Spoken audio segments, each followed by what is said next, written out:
nerds and nerdettes and wee little nerdlings all.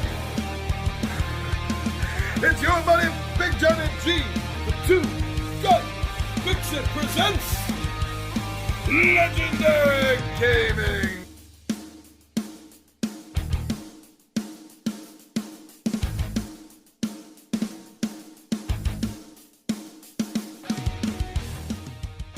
Welcome back to Wednesday, everyone. We're about ready to do another unboxing game. You know we do an unboxing every Wednesday. And this was a game I was searching for something new. Had a little bit of scratch. And then I saw this video. And I said, this is on Kickstarter? And I showed it to my wife and she said, oh my God. Get this, back this. I don't care how much it is. Then we found out the Kickstarter was over. We didn't have a ghost of a chance, or so we thought, but they were taking late pledges, and we snuck in at the last hour. So my friends, before the midnight hour chimes, let me and you get together so that we can find out what's in the Pixie's box. See you down the table.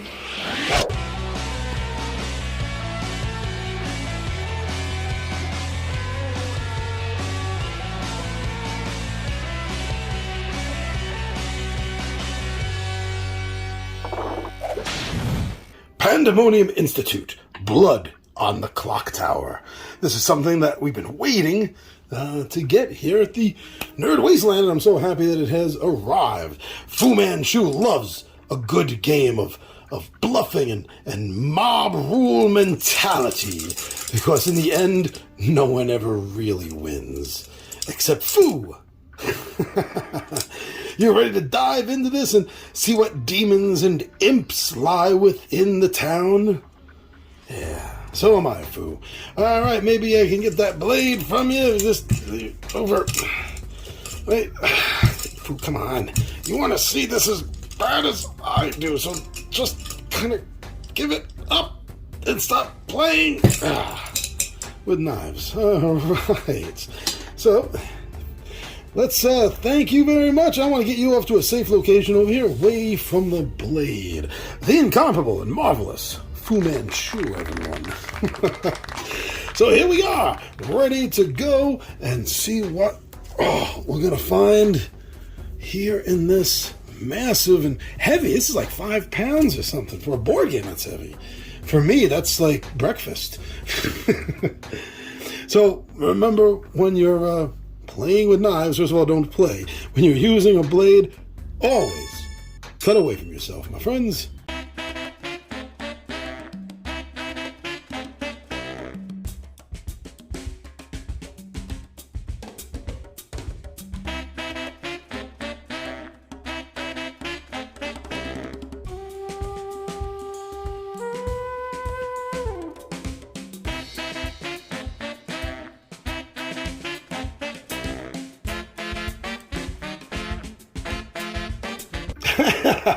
You know, you can see it so much easier without the glare of the plastic. So first of all, we have this sleeve right here. So let's see if we can get the sleeve off nice and easy, like so, without damaging it. Right, here we go. There's the sleeve, and the back of the sleeve looks like this. And what do we have here? What do we have here? During a hellish thunderstorm on the stroke of midnight, a scream is heard in the sleepy town of Ravenswood Bluff. The townsfolk rush to investigate, and they find the local storyteller has been murdered, their body hanging limply in the clock tower. As blood drips onto the cobblestone far below, a realization slowly dawns. A demon is on the loose, killing by night and taking on human form by day.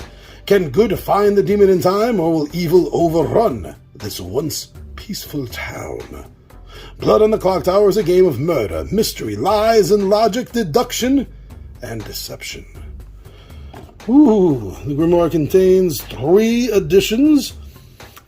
Trouble Brewing, which is for beginners, and 2 intermediates, Bad Moon Rising, and Sects and Violets.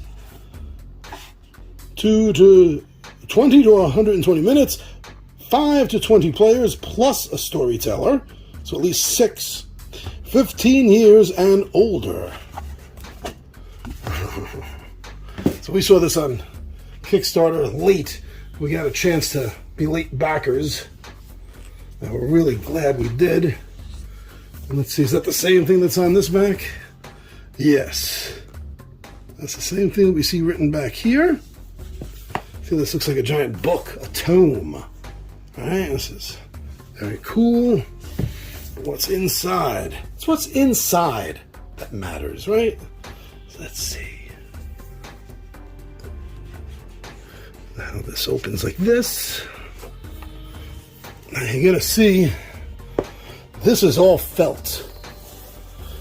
And this is felt because it's used, it catches on to the tokens that you need to keep track of as the storyteller of the game. It simulates like an open book here. Okay, we got some plastic bags to keep things safe, like that. Things like maybe this. Now let's take a look. These are the information for each of the individual games, I believe. Oh, I ripped it, I tore it, oh no! So we have one for enough of all the players, I'm imagining. These are all Bad Moon Rising, last one. And yeah, these are identical. So this is so each player that's running this knows what the symbols mean, what the roles are. Grandmother, sailor, chambermaid, exorcist, innkeeper, gambler. Well, there's a goon and a lunatic. Godfather and a devil's advocate. A Zamboul and a puka. Gossip, courtier, professor, minstrel, tea lady, pacifist, fool, tinker, moonchild, assassin, mastermind, Shabaloth, and Poe.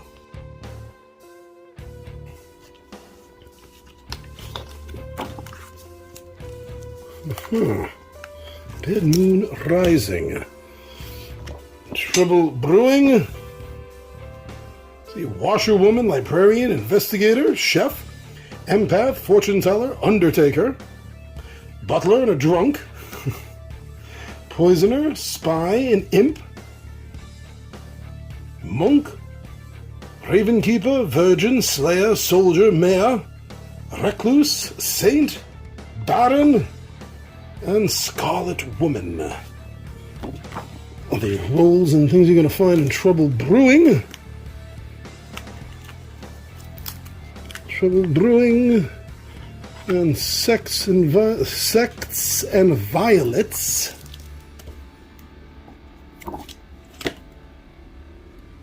Clockmaker, a dreamer, snake charmer, mathematician, flower girl, town crier, oracle, mutant, barber, witch.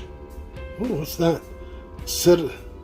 Seranovis, Fangu, Vigor Mortis, savant, seamstress, philosopher, artist, juggler, sage, sweetheart, klutz, pit hag, evil twin, no dashi, and a vortex. For Sex and Violets. And, yes, this is the bag that will be used when blindly choosing what role everyone's gonna get.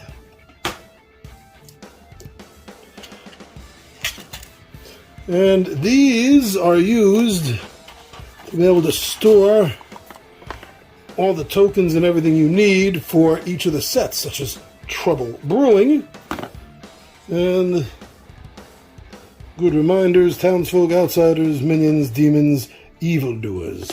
So all the tokens and everything that you would need associated with that particular campaign, you'll find in here. So we have that, Sex and Violets, Bad Moon Rising, and Travelers and Fables to hold other stuff, such as these. So, oh, okay, these are the tokens and everything pop up. This player is, you are, for identifying purposes, obviously. And these are good quality. Thick, sturdy, pops in and out so easily. This one just popped out by itself, no tears. It's always a good sign. When it's both sturdy and easily doesn't tear. It's falling apart in my hands. These are your minions. This is the demon. Did you vote today? These characters are not in play. This character selected you. Did you nominate? Mob rule mentality. Oh, this is the stand for the book. The book gets a stand. Okay, I'll show that off, but hold on. Show that off after I get everything out. Make that easier. Oh yeah, so this is like the felt back tokens to attach to not really attach, but they'll stay clinging to the felt back.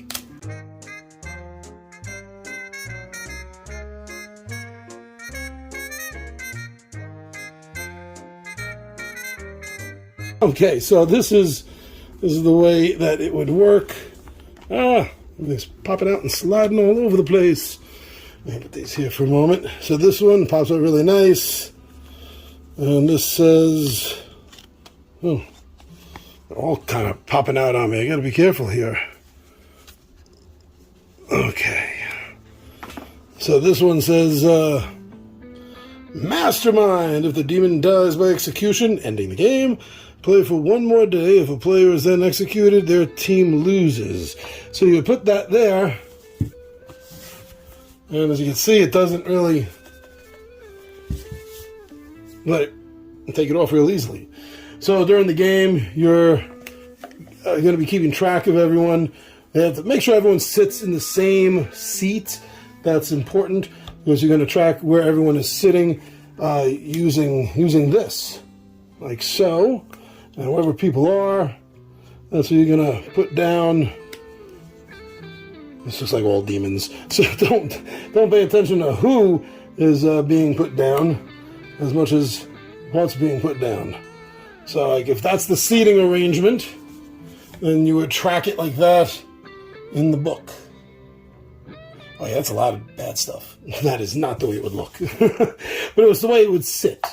Yeah. So it's really cool the way they figured out this whole felt system and how that's working and then sticking with itself, so to speak, here. It works. It works. Really good idea. Now, what else? It looks like we had some more things going on here. We got all these. Well, I tell you, everything just pops right out so easily from their slot. Okay, Blood on the Clock Tower. Oh, this must be the rule book. Obviously. And Blood on the Clock Tower has a YouTube channel, and they have some really wonderful how to set up, how to play, how to be a storyteller. Videos are all like between 5 and 10 minutes long. I highly suggest you check that out if you're interested in this game at all, if you're going to run it, and especially if you're going to be a storyteller. Storyteller is like a DM. You have a lot of things you got to keep track of. Which is why for the first game I'm going to run being storyteller. Wow, this art, this art reminds me of something from Vampire the Masquerade, like the second edition.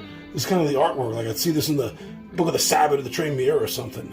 Really nice. I wonder if it's the same artist or just I guess it's more likely influenced or just similar. They might not even know. It might not be influenced. I might not even know if the style looks the same. So here are for the adventures of what's going on, and the trouble brewing, remember, is the one that they say you should begin with. So there's Bad New Moon Rising, here's Sects and Violets, and For Travelers and Fables. Oh. Check. Oh, okay. Extra characters or in-depth. I'll have to take a look and see. Yeah, again, this artwork really reminds me of Vampire the Masquerade back from the 80s and 90s. And here is, for your very first game, Trouble Brewing is where you should begin with. Tells you the roles of each person, gives you ideas of how to run them. Yeah, like the monk, examples, how to run. Some interesting information in this.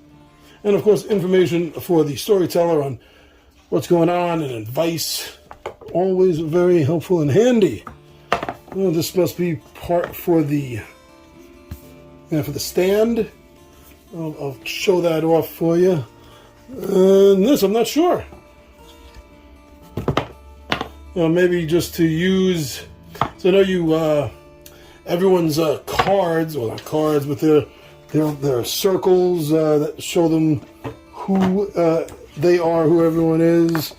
I find one like this, like the Devil's Advocate. So it's put them all around, and I think when you die, you flip it. Not 100% sure. This is my guess of what this is for. I'll have to read the rule book and find out. But let's take a look at what this looks like with the tray standing up. Okay, so there's supposed to be these 3 clips that come to clip this and hold it together. I did not get those clips. There's also supposed to be a carry bag, like a little bag you get like from a supermarket or something. Blood in the Clock Tower carry bag to carry this around. I did not get that either, I notice.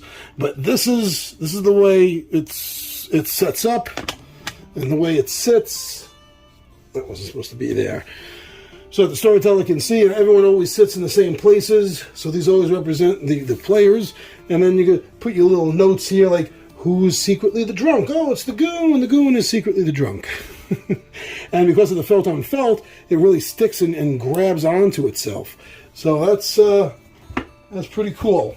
But that is, let me get these out of the way.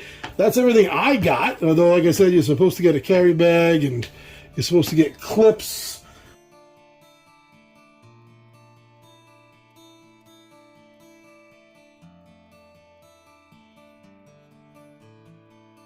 But that is everything I happen to get for Blood on the Clock Tower by Pandemonium Institute. I'm your buddy Big John at G for Two Gun Pixie presents Legendary Gaming, and I am out of here.